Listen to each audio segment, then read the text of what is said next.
In the days when Solomon was newly anointed as king over Israel, he was young and inexperienced, yet his heart yearned to rule his people justly.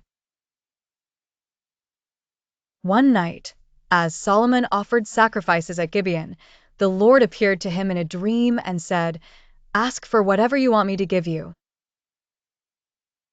Solomon replied, "O Lord my God, you have made your servant king in place of my father David, but I am only a little child and do not know how to carry out my duties. Give your servant a discerning heart to govern your people and to distinguish between right and wrong."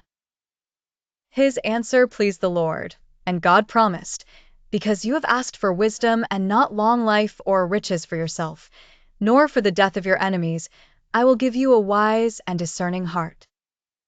Moreover, I will give you what you have not asked for, both wealth and honor, so that in your lifetime you will have no equal among kings." Soon, Solomon's wisdom was put to the test. Two women came before him, one carrying a child, and both claiming to be the mother. "This woman and I live in the same house," the first woman said. "We each had a son. Her child died in the night, and she swapped the babies while I slept.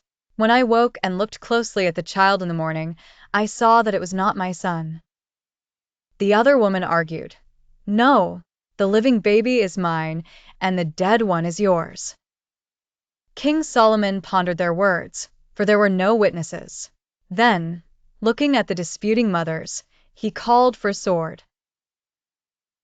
"Divide the living child in two," he commanded, "and give half to one and half to the other." At once, the real mother's heart yearned for her son, and she cried out, "Please, my lord, give her the living baby. Do not kill him." But the other said, "Neither I nor you shall have him. Cut him in two."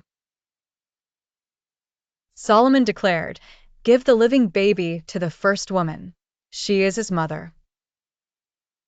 All Israel heard of the judgment and held Solomon in awe because they saw the wisdom of God in him to administer justice. Lesson: true wisdom seeks justice and mercy, flowing from a heart attuned to God. The fear of the Lord is the beginning of wisdom.